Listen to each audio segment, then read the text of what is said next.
Good morning and welcome back to the Closers Inner Circle podcast with Denise Griffitts and Ben Gay III.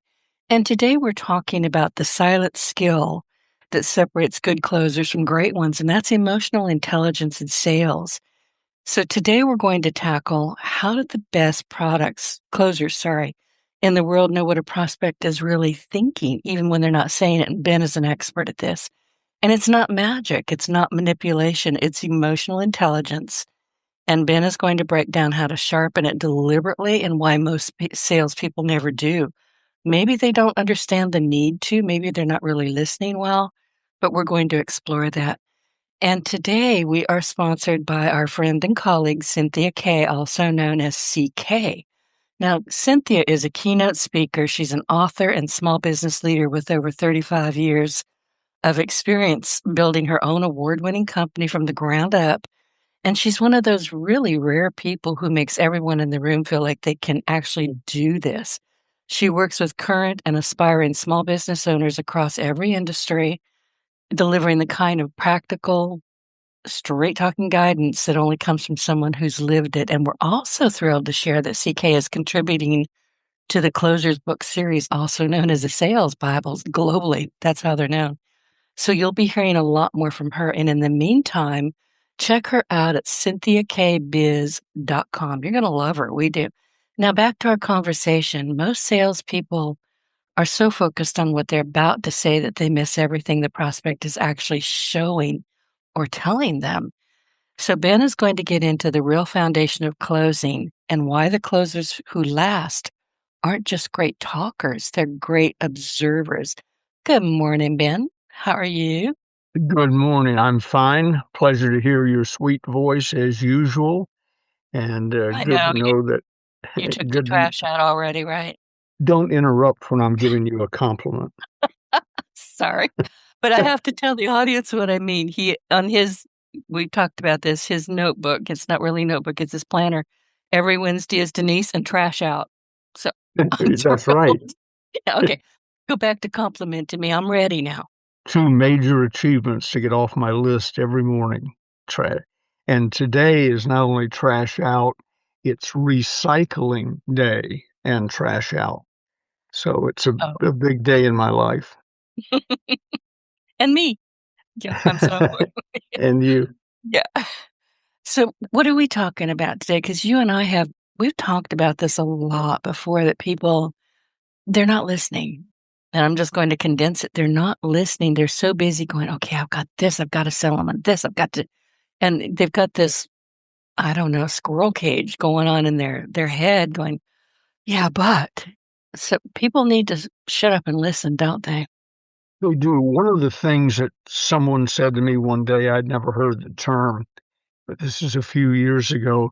You have to develop fourth wall perspective. And I said, what's that? Well, what it is a show business term. If, when you go to a show, there's the back wall that you're looking at the back end of the stage. There's the right wall. There's the left wall. I guess one, two, three. I don't know how they're numbered. Uh, when you're in the audience looking at the stage. But if you're in the audience, you are the fourth wall. And good actors and actresses and good salespeople understand the fourth wall perspective. When I'm giving I always do it after a sales presentation, no matter how minor or major it was. But I also do it during the presentation while I'm talking. I sit in the audience and watch what's going on, whether it's a seminar in front of thousands of people, or a Zoom call with one, or a Zoom call with hundreds watching on top of that, and so on. I have the fourth wall perspective. If I was looking at this as part of the audience, what would I think? Uh, should I have walked? Should I walk over here now? Should I not walk over here now? Should I uh, gesture emotionally or whatever? Am I paying full attention to my subject matter and my subject? That could be one person, it could be 20,000 people, and anything in between. but I look at it from the fourth wall. It's the same way I teach sales training, among other points that I make, let's say, to auto dealers, is when you walk into the dealership, you're thinking about it from the salesperson's perspective. What if when someone walked into the dealership, you put yourself in their shoes, in their clothing, let them be the fourth wall? What would you like to have said to you? What would you like to have happen? And with some people, you can go right into your standard script chunk. Here's my business card. Welcome to the dealership. So and so. With others, there's obviously something bothering them. Uh, or on the other extreme, they're extremely happy about something. You got to read that, pick up on it, and change whatever you had originally decided to do. So now you're not only in the play, you're part of the audience simultaneously. You're in the play and you are the fourth wall. And it's important you do that after the fact when you dissect, do an autopsy on what happened, good or bad, after the presentation. But those of us who are sales infiltrators and master closers, we can do it during. I've often, over the years, said to myself, oh, that was stupid. Perhaps you ought to double back and fix that right now because it said something that I shouldn't have said or was irrelevant to the conversation or whatever. Sometimes it's a subtle change. You just change it. You don't have to make an issue out of it. Other times you have to stop and say, hey, I'm sorry. I got distracted, or I'm sorry I wasn't thinking, or whatever. Yeah, And I've done that. Oh, hang on, let me back up just a little bit because I mhm, think I explained that poorly. Let me start over. And they're like, sure. Relieved, actually, because now I don't sound as stupid as I did 2 seconds ago. mhm, yeah, and you're acknowledging, as uh, uh, was said in Sales Closing Power by J. Douglas Edwards, if you have a built-in objection, bring it up first and brag about it. Well, that's a general. He was referring to a general presentation. Rolls Royces cost too much. Bring it up first and brag about it. But you can do that with a mistake you just made. Pardon me, that was not probably the brightest thing I ever said. Here's what I meant to say. I'm acknowledging the mistake or the misstatement or whatever, and I'm backing up and fixing it now. I could almost make the argument, I thought as I was saying that to you right now, it would be to your advantage to occasionally make a mistake deliberately so you can back up, apologize for it, re-explain it, and so on, and show that you too are human, that you too uh, make mistakes. I've made major mistakes on stage in front of thousands of people and quickly found out if you acknowledge it uh, immediately and preferably with some humor, they forgive you and march on. It's not a big deal to them. But if you leave it hanging, if you leave the mistake in the air, then from that point on, they're thinking about the mistake, not what you're saying now. So it's important. Yeah, probably my biggest uh, series of errors. I was doing the International Sales Convention, Holiday Magic Cosmetics, years ago, and there were 15 to 20. There were 15,000 seats in the arena. They were all filled, people standing around and out in the lobby. So I'm assuming 15 to 20,000 people there, and we're introducing a new film and a whole bunch of products. Well, I have all of my notes about the products, and there were 40 or 50 new items we were entering on one lectern on the right side of the stage, and notes about introducing all the dignitaries that were there and our top trainers and everything on the other side. It comes time to introduce uh, our new film starring Jeff Hunter. He played Jesus Christ in King of Kings. He was a big deal at the time, and he was the narrator and host in the new film. the lights in the arena went out, all the electricity went out, and I was at the product lectern when that happened. When they came back on, I was still at the product lectern, and now I'm supposed to introduce Jeff Hunter. Uh, and I sort of knew what I was supposed to say, so I started into it. But my little dark secret was I'd never heard of Jeff Hunter. I'd never seen Jeff Hunter. I'm not a moviegoer now and wasn't then. And so I'm 60 feet away from my notes as to who he is. And so I just started winging it. And I said, and now, gentlemen, you're going to meet him today, but you're going to see him every night at 7:59 all around the world in various languages because he's the star of our new Holiday Magic Opportunity Meeting film. Ladies and gentlemen, Jeffrey, and right since I said Jeffrey, I thought, my God, you don't know his last name. And so I thought it started with an H, so I said Jeffrey Humphreys. And people were looking at one another because they'd never heard of Jeffrey Humphreys either. And some people behind me were laughing.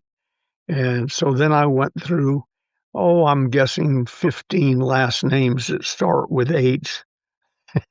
And finally, this nice looking guy rises up from the audience, comes forward, goes up the 8 or 10 steps to the podium to get on top of the podium and says to me, whispers in my ear, Hunter. And I said, yes, Hunter. And so I said to the audience, my wife, it was my first wife, now gone, Marcia, who was sitting right next to him, is going to beat me to death tonight. She finally has the opportunity to meet a major movie star, and I screw it up. I don't know his name, etc. 15,000 people roared with laughter, and Jeff took the lectern and delivered his little thing about what an honor it was to be in the movie and so on. And it had a happy ending because A, my mistake was obvious. B, I made a joke out of it and apologized to him and them.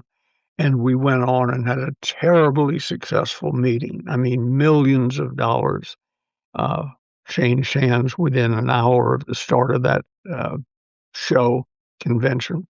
So, but it was because I'd made enough minor mistakes earlier in my career to catch them and know how to handle them, which was make it humor if possible, acknowledge it, and move on. It could have been, I can picture if you did not handle that situation, the meeting, the whole convention just dissolving over a minor point. And so pay attention to what you're saying, have it planned out in script chunks. You don't have to do whole scripts, but you do need script chunks. The best way to say this thing about this product or this service or what have you, have that hammered into your head, how you describe it. Study the audience. Well, I've told you when I go on stage, there's a script they read. Ladies and gentlemen, today it's our honor, blah, blah, blah. I wrote it, and it's wonderful about me. And I tell them, you deliver this word for word. And I said, well, I'll sort of wing it. And I said, no, if you don't read it word for word, when you announce me by name, I won't come up. This is not a wing it situation. This is a science. I've been at it for many years. Read the introduction word for word and read it several times before you go on so you're sort of familiar with it. And then when they go on, I always get a standing ovation because the script was designed to do that. And like Hal Holbrook and his Mark Twain stuff, he always started with the same story to take the temperature of the audience. He had 9.5 hours of material memorized. He only did an hour of the 9.5 at any given time, and each chunk was based on the reaction to the previous chunk or story, constantly adjusting. In my case, they say, ladies and gentlemen, Benjamin Franklin Gay III, and I come up. As they settle back down, my first comment always is, First, let's get this Bengay thing out of the way. That's a built-in, not, it's not an objection, but it's everybody's thinking about it. Does he know there's a product, a back rub with his name on it? And so on. So I acknowledge that first. But what I'm really listening for, fourth wall perspective, I'm listening for their reaction. If they roar, I'm locked in. They like me. They've heard about me. They were looking forward to the day, whatever. If there's mild applause or mild laughter, I got work to do. They don't know who I am. They don't care who I am. And, it's one of those things, arms crossed, show me what you got. So then I really go to work. I don't get casual in either situation, but I really go to work if they don't react like they're supposed to a proven line, a proven opening. And when you have fourth wall perspective in a social conversation or a sales presentation or in a speech, etc., if you've got your fourth wall perspective dialed in at the time while it's happening, you'll do much better. And then, as I said, when it's over, do your fourth wall autopsy, good or bad. What did they like? What didn't they like? What mistake did you make? And so on. I once got so automated with pure scripting from the first word to 37 minutes, the last word. I was doing a seminar somewhere and my mouth was running, but I was thinking about other things. And then I saw my right hand go up. I walked up to the front edge of the stage. My right hand went up, and I remember thinking, oh, that comes right near the end of the talk. I probably ought to dial back in. And I dialed back in and finished the talk. You've got to be aware and in the minute. I had gotten so disciplined that I was running, I was doing it by rote. I wasn't paying attention what they needed. I wasn't paying attention to their last reaction to whatever it was I said, and so on. So if you can do that and put yourself in that position, put yourself in the play and in the audience simultaneously, life really gets easier and interesting. It almost becomes a game in that, they're sitting there, will I do it, will I not do it, etc. And I'm standing there saying to myself, you've already bought. I've got to go through the motions, but you've already bought. 86% of you will say yes to my offer at the end of this because 86% have been doing that for over 50 years. So I know how it comes out. But I've figured out how it comes out by studying the whole process. And once you get good at doing it, don't stop doing it. I'm doing that right now talking to you. Fourth wall perspective, fourth wall listening. If I were sitting in London right now listening to this presentation, would it be making sense to me? Was it worth the time to come here? I hope the answer to that is yes, but I'm reasonably pleased with what we've discussed so far. But I'm checking it all the time. And if I make a mistake, Reasonably? huh? Back that up. Reasonably? See, now you have time to correct that. So, No, go back. Correct that. It wasn't reasonably. It was, this is amazing. be aware, be in the moment. Yeah. And same thing with telephone calls. And calls to me envelop all sorts of things, emails, Zooms, whatever. When you're not in the room physically with the person, to me, that all comes under the heading of calls. And it's the same thing. You have to listen carefully because they'll react or they won't laugh in the right place or they won't react in the right place. They're not with you. You got to double back or acknowledge that they're not with you. Uh, I've, pardon me for being presumptuous, but I have a feeling you're not with me or didn't understand what I just covered. What questions do you have at this point? And invariably, they'll come up with something you perhaps hadn't thought of. But what you did think of is, I'm not getting the reaction at this point I should get before I plunge on and ignore it. Let's stop, acknowledge it, and fix it right now. And the prospects, I find, really appreciate that. A thing that many of us throw into our presentations and conversations is, doesn't have to be any trouble but going on. It doesn't have to be a mistake going on. It's just like putting a thermometer in a turkey that you're cooking. From time to time, say, does this make sense to you? Am I covering your questions? Do you have any questions in your mind that I should know before I go on, etc.? And they'll help you. They didn't come there to see you fail. They didn't come there to waste their time or yours. And if you ask them in a reasonable manner, they'll tell you. If you listen properly to in a sales presentation, I forever am asking, uh, are you with me? Fair enough? Does that make sense? Do you understand? Do you have any questions? And so on, because I want to make sure that my wonderful pre-planned presentation is working.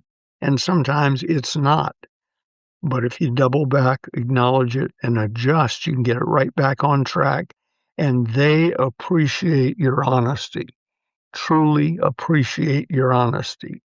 And if you listen, they will tell you when they'll buy, how they'll buy, do they need payments? When they say it's not the money, that means it's the money. So you listen for those. If you've been in selling over 30 days, you've heard every objection you're ever going to hear. The disease of the small child they have might change, but you've heard the small child, not objection, but statement of situations. There's the old saying, every person you meet is fighting battles you don't know about. And so you have to be aware of those. And it can be money, family, timing, all sorts of things. But if you ask and you're sincere, as the old phrase that we created years ago goes, people buy from people they know, like, trust, and with whom they feel safe. So your job is not to present all the 800 features of the miracle widget you're selling, or even the price. What they want to know is, what will it do for me? What's in it for me? And if you listen carefully, they will tell you exactly what they need. They will also tell you when they bought. The example I've used frequently, and I frankly forget whether it actually happened to me or I heard about it somewhere, but somebody's selling a car to somebody. And the prospect is, arms crossed. I don't like the look of that, and I don't like this, and I don't like it. And then 10 minutes later, he's saying, now, I have a hot water heater in my garage, which moves, in essence, that wall out 3 feet. So how wide, how big a space do I need to park this thing indoors? They've just bought. You're still talking about the advantages of the fuel cap. They've moved the car into their garage and they're moving things around to make room for it. They've bought. Listen. That's when you stop talking. Yeah. I've told you this before. It's one of my favorites, but it's such a great example. A few years ago, the government changed, and I think Trump has just done it again in some form or other, but they changed the rules on cars over 6,000 pounds, in that you could write off the entire expense immediately as if you were buying a ream of copy paper, and instead of depreciating it over 5 years. So I called my car guy. I have a vice president in charge of everything of importance in my life. I called the vice president of cars, Dick Clark, and said, Dick, do you have any 6,000-pound cars? And he said, yeah, got 2, a GMC Tahoe Escalade Super something or other, and Tahoe, something or other. I forget what it was. And he said, I said, so they both qualify for the tax write-off? Absolutely. I said, well, I want to go over and look at them because I need a car and I'll probably get one or the other. He said, well, we have both, as you know. I'll put them both out front, one of each. So we go over. Oh, and then he said, do you mind, Ben? I've got a new salesman who I think is pretty good.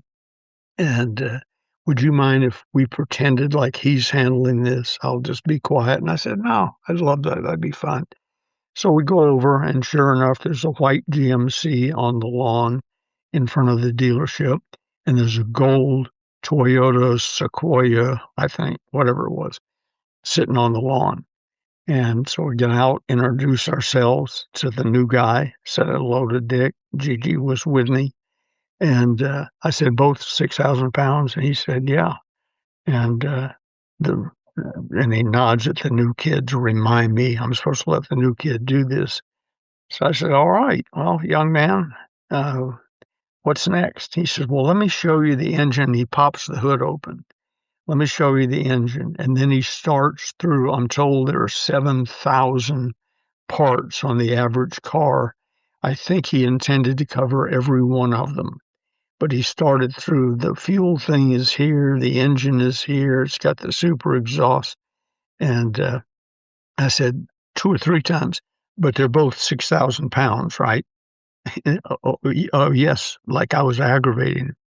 And finally, he started to do another feature, and Dave Clark said, for God's sake, would you shut up and find out what he wants? So he Which turned to one? me. What color? That's all she Yeah, needs to know. the white one was the GMC, the gold one was the Toyota. And I said, Gigi, which color do you like? She said, I like the white one. I said, good, we'll take that one. He says, all right, now, do you want to go on a test drive? And Dick Clark's going, no, he drove here in a car. He knows how to drive. If he wants to have a test drive, he will ask you, shut Mm. up and write up the sale. He did. Now. He was new. I'll give him, that explains a whole lot of it. And he had But done his homework and he wanted to show that, but yeah, still wasn't I've, listening. I've learned all the features of 7,000 parts of the automobile. Number one, yeah, somebody at a seminar allegedly said, now in the words of Daniel Webster, after he'd gone on for 2 hours about something that would have taken 20 minutes, and now in the words of Daniel Webster, and a guy in the back yells out, oh my God, he's going to read the dictionary. You don't need the 7,000 parts. Nobody cares about your widget. What they want to know is, what will it What's do in for yeah, me? what's in it for them? I Yeah, will preach it, this all the time. You want a website? Now you need to tell me before you even consider building it, what's in it for your audience. That's all they want to know. That's it. right, How can you help exactly. them? So to do all that, you have to be aware. You have to be like a tuning fork. You came with your presentation, and if you go from beginning to end, wonderful. The closing rate in the old Holiday Magic Opportunity meetings was 60 or 70% unless you were good with your prospects, then you could run it up. But 60 or 70%, and that was 37 minutes of a canned presentation without regard to individuals, unless somebody raised their hand and so on, but they never did. And then a 20-minute, I think it was, film starring Jeffrey Hunter. And then the film said, turn to the person who brought you here and ask how you can get started. And the lights came up, and everybody got out their legal pads, started drawing circles, and they went into their canned 6 closes. If you bought on the first one, that was the end of it. If not, you went to the second close, third close, etc. But those of us who were really good and made the most money in that business were tuned into the prospect. If after I got out the legal pad, somebody said, well, I'm in, I wouldn't say, well, wait a minute, let me show you what you bought. They apparently Right. heard enough information. They listened to a 37-minute talk. They saw me draw circles on a big chart. They watched the 15, 20-minute film, whatever it was, and they're ready to go. then you can clear it up for him afterwards. I've told you the story of the vegetable chopper. I walk up to the guy at a county fair with a friend of mine, Johnny Hyde, the famous disc jockey, and he wanted one of the Vegematics or whatever it was that I had at home. There's a guy selling them. There were several people selling similar products around the fair. And I said, "Hi, how much is that?" And he says, he hesitated. He said, "Well, I'll explain that in a minute." I said, "Well, explain to me now. How much is it?" And he said, $19.95. I said, "We'll take one." He said, "Well, I can't sell you one till I give the presentation because if I do that, then other people won't hear it. If I do it, but if I hear the whole presentation, everybody will hear it at once." I said, "I want to buy the slicer. I know how it works. I have one at home. It's for him. 1995. Yeah, but you have to wait to the end of the presentation." I said, "Come on, Johnny. He's too stupid to sell a food chopper, or dicer, or whatever the thing was." And Ben, if other people saw you buying it without having to listen to a bunch of blather, which I would think so. they probably have their cash out. But then he said, we walk around down the end of the aisle, around the end, head back down the other aisle, because I love the demonstrations at county fairs and state fairs and so on. Lo and behold, there's a guy selling, if not the same product, one that did exactly the same thing.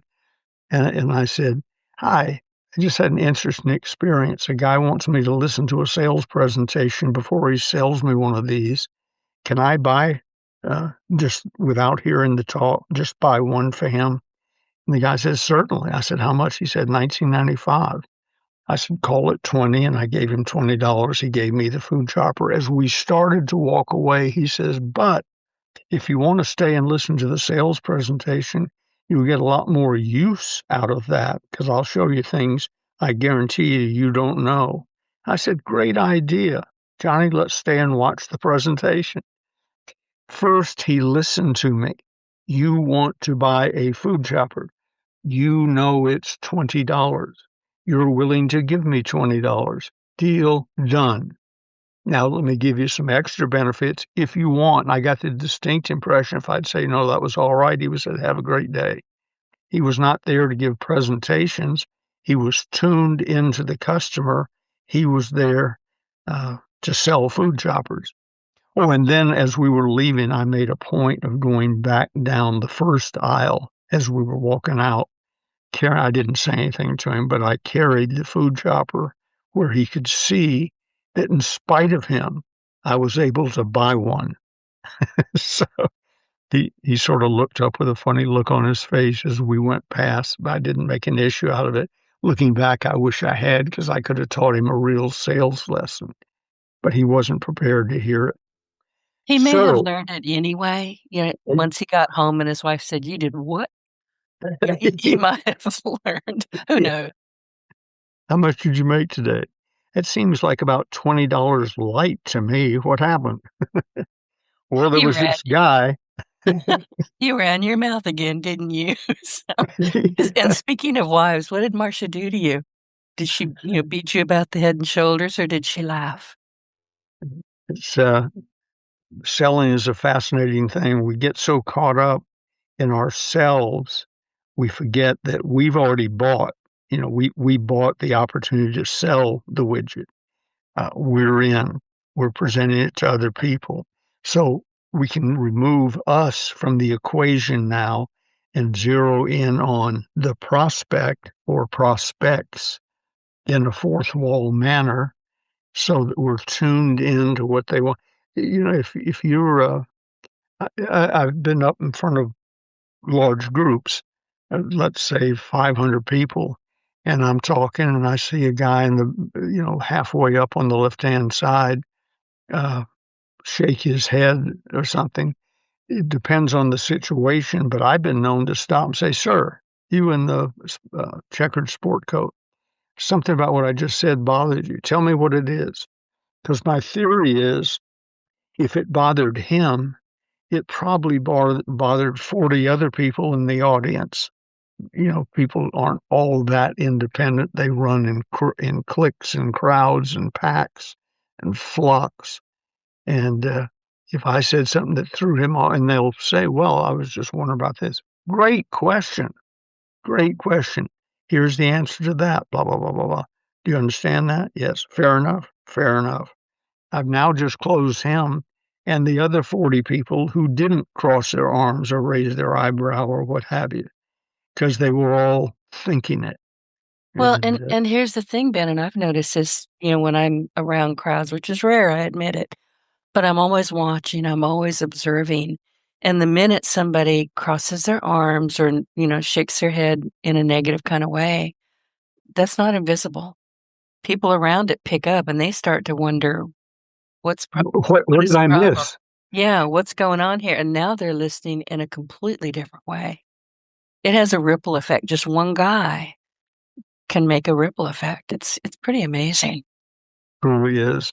But if you're tuned in, if you've got fourth wall perspective, if you're really listening and observing what's going, and I was probably a little light on the observing thing, which you just brought to the surface. I always say listening, but that includes observing, listening, feeling the room, feeling, I've walked into rooms to give a presentation, and for whatever reason, good management, good day, they just finished a great month, whatever.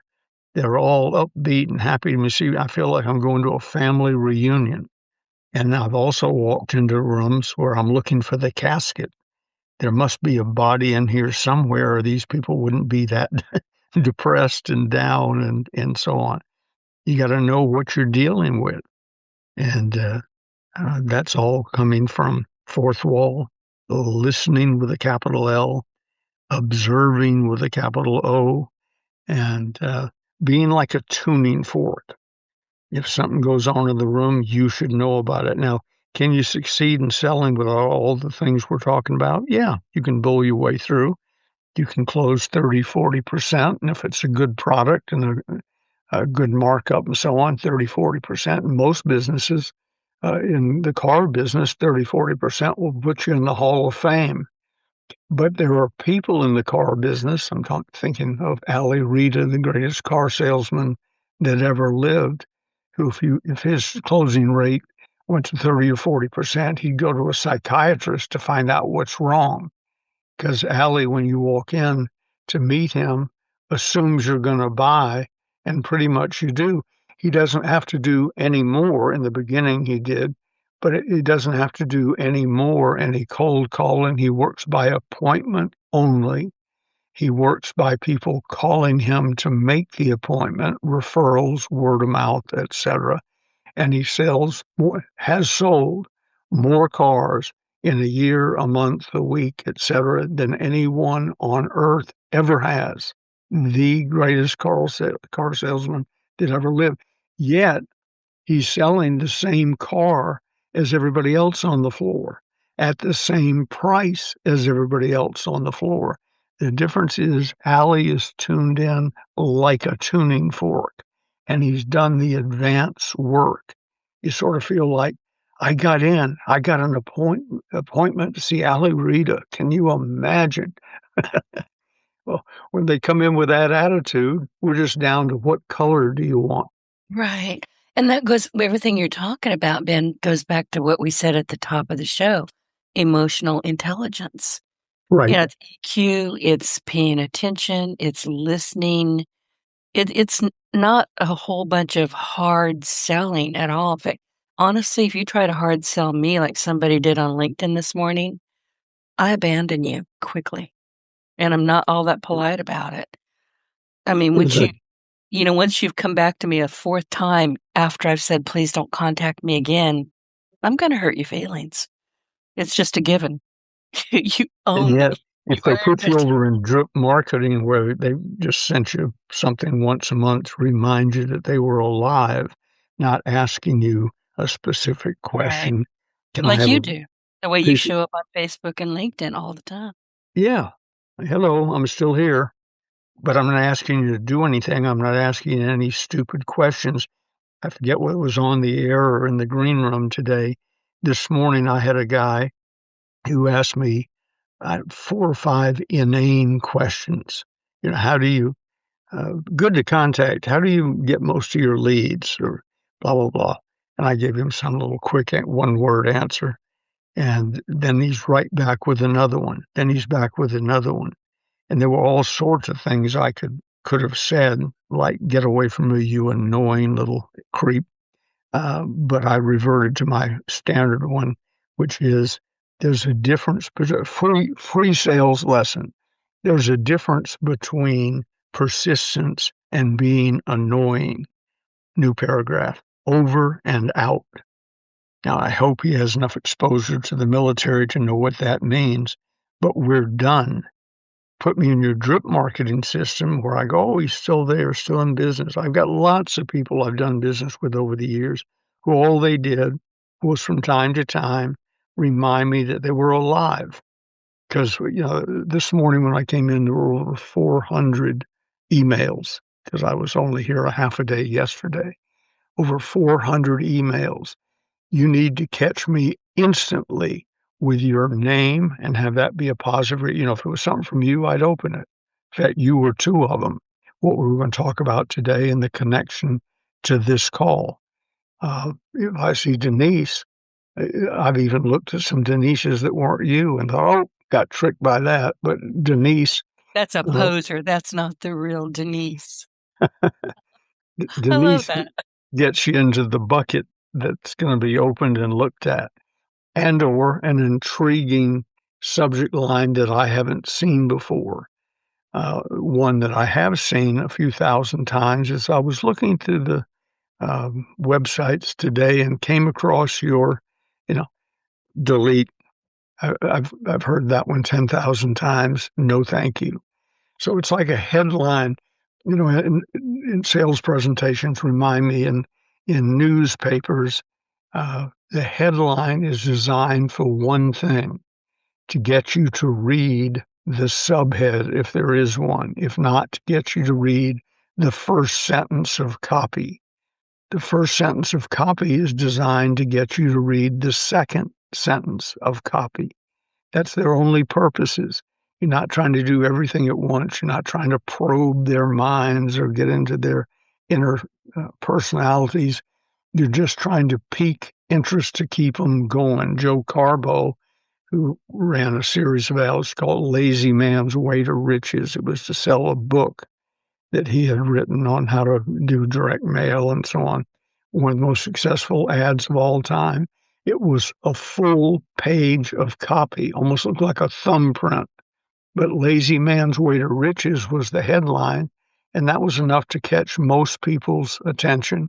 And I forget what the second headline was, but I must have read it because I bought the book, and then we became good friends. And then he taught me so much about direct marketing and so on because he got to the point in an entertaining way. Uh, the Joe Carbo and Joe Sugarman learned from Joe Carbo. Joe Sugarman was the one who started selling pocket-sized calculators and blue blocker sunglasses and so on. If Oh, you I look at remember you telling me about that. Yeah, if you look at those 2 ads from 20 feet away, you can't tell them apart. Both, bold headline, full copy, so on.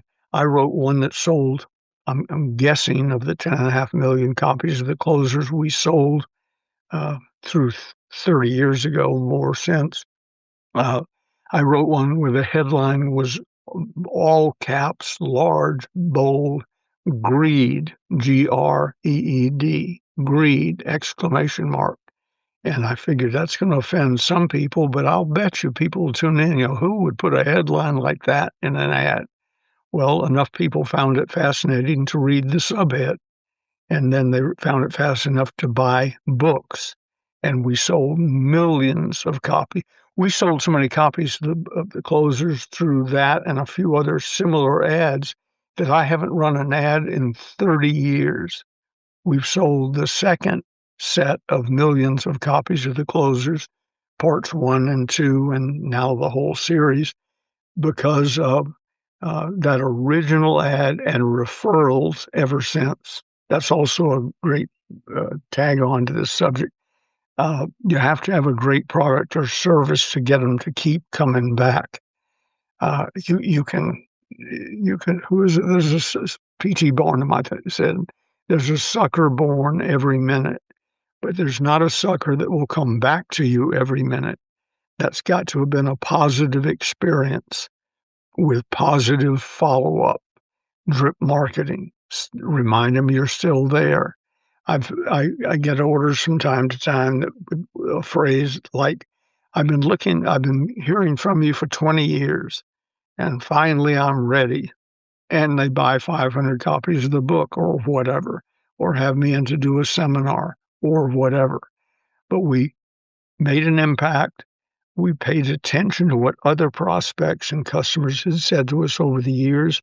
We adjusted our presentation accordingly. We did fourth wall perspective on all of our stuff that we do. We've been testing, for instance, in emails, what I put under my name. Is it the closers? Is it sales trainer? Is it sales consultant? And we've tested, I have no idea, thousands of combinations. And finally, for the moment, we're always open to change. We've settled on in quotes, the closers, end of quote, books, capital B, and sales training. Mhm. And that seems to be the most popular. We've had the best reaction to that. Well, it But makes sense. It's easy to read and it makes sense. yeah, and it sort of ties in with, in case you don't know what the closers is, because early in the testing we did get those emails. What is this? The closers you're talking about? Well, they're probably not in sales or haven't been in sales more than a day or two, or they would know what the closers is. But that's not their duty, that's my duty. So the closers books, that clears up another area, and sales training, they must be linked together, seems to do it.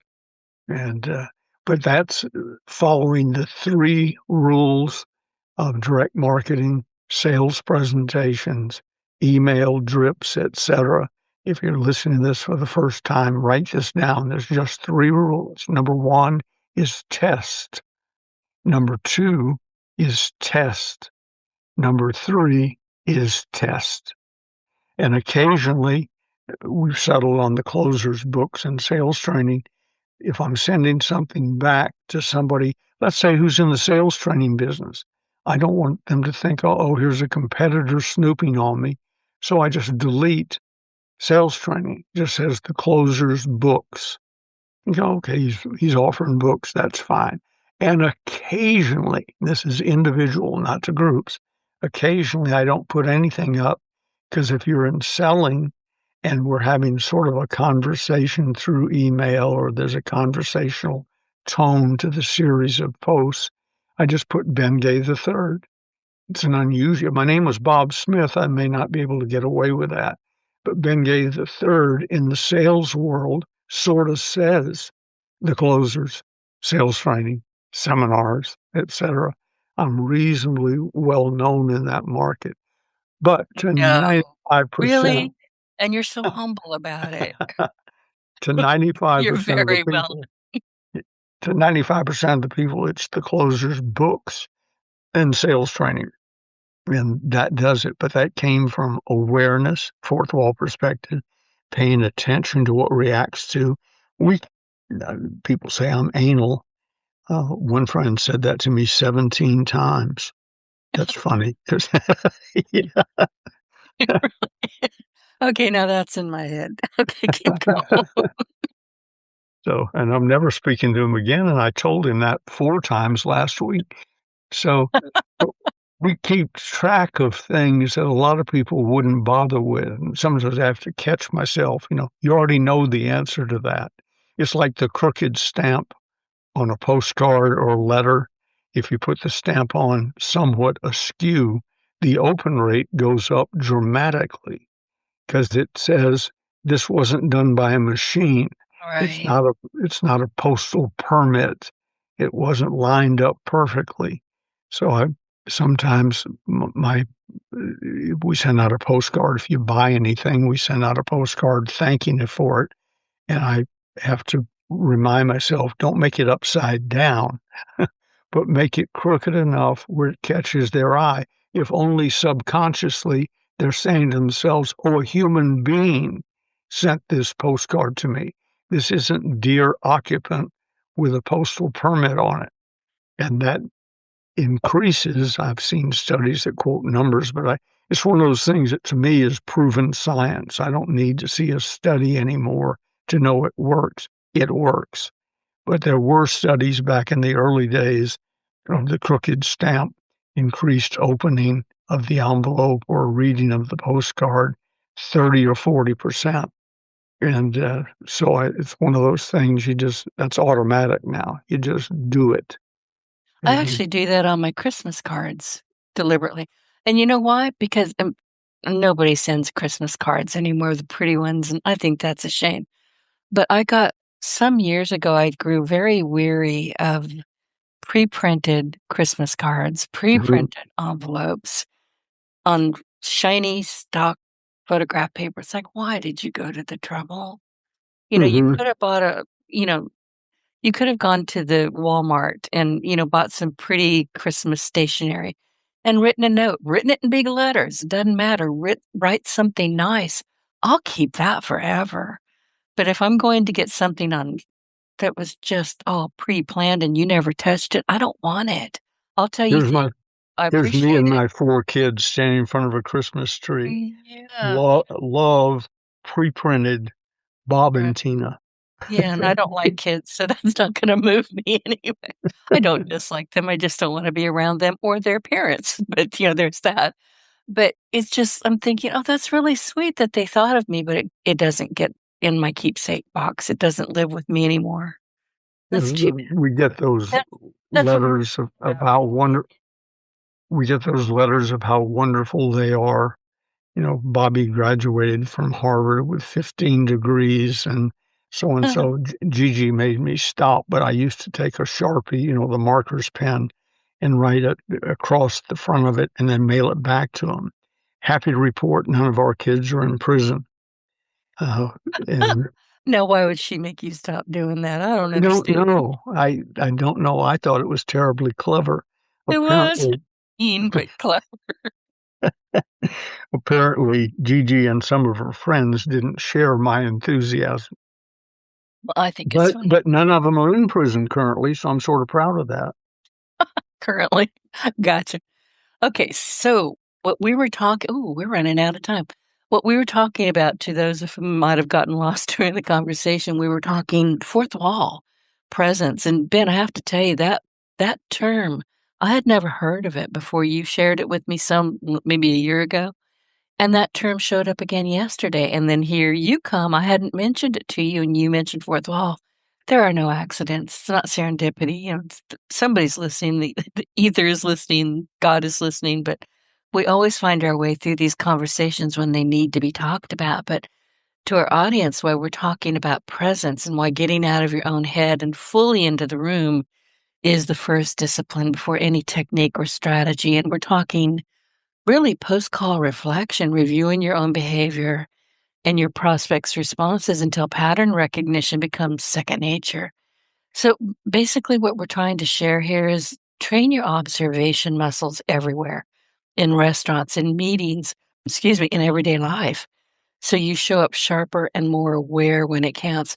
So Ben, what do we want to talk about next week? Whatever you want to talk about, as usual. I'm just a humble salesperson trying to share knowledge. So Uh, whatever crosses your mind is fine with me. I would like, though, uh, to thank Cynthia for sponsoring this. Tell her how I'm looking forward to her contribution to the Closers series.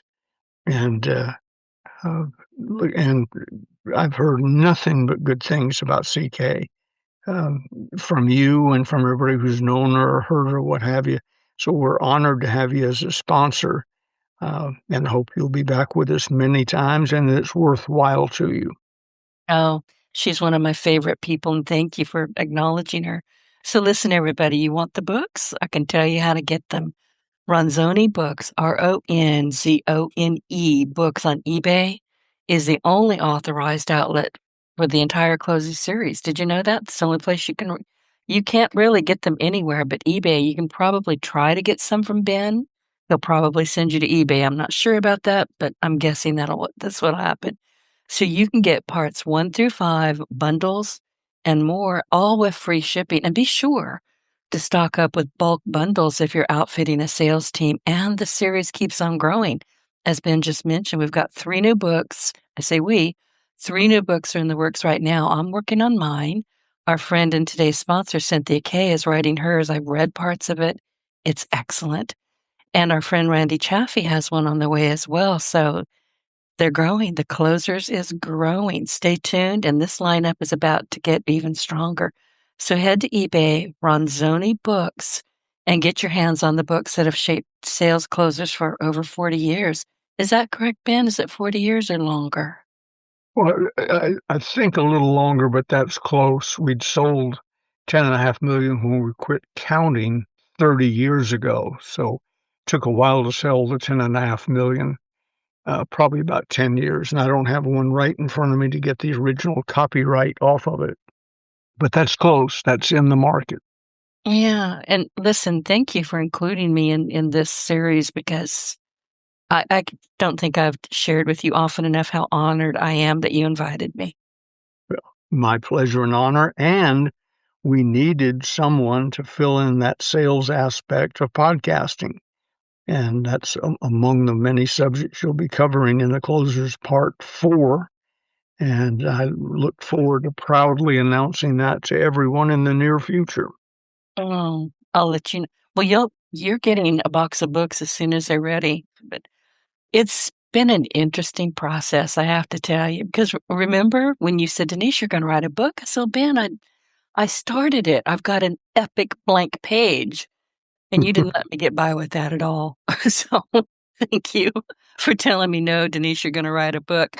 It's going to be a great book. It already is. I'm thoroughly enjoying it. Once I got out of my oh my God stage and hyperventilating and walking circles around the cats, I mean, I just had a whole breakdown. Now I'm really enjoying the process because I'm finding, and thank you, Ben, that I'm actually a pretty decent writer. I didn't know. Oh, you're an excellent writer. And the hardest thing to write in a book is the first word. You have to make the decision to sit down and start writing. My first few books were, I guess there were computers around, but I wasn't familiar with them. Closers Part 2, for instance, every word of it was written on a yellow legal pad or several legal pads. And so I know the process. But now, even with computers and word spell check and all that stuff, the first word of a book is the killer. You got to start. Once you dig in, it gets easier and easier and easier. It is, and I'm glad you said that about writing it out, handwriting it. I do the same. I've got composition books all over this house. I mean, literally, they're everywhere. Some of them I keep, some of them I'm like, what the heck was I thinking there? But I do write at least the outline of what I'm going to be, what this chapter is going to be, what's going to go here, because I find I remember it better. There's something psychologically and physical about writing as opposed to typing on a keyboard. And I'll be honest with you, I have to buy 2 keyboards a year. I pound them to death. I'm on them all the time. I'm working on them. But when I start writing, it's in a composition book or a sticky note that goes in the composition book. But I have to start by actually physically writing about it. Well, however you do it very well.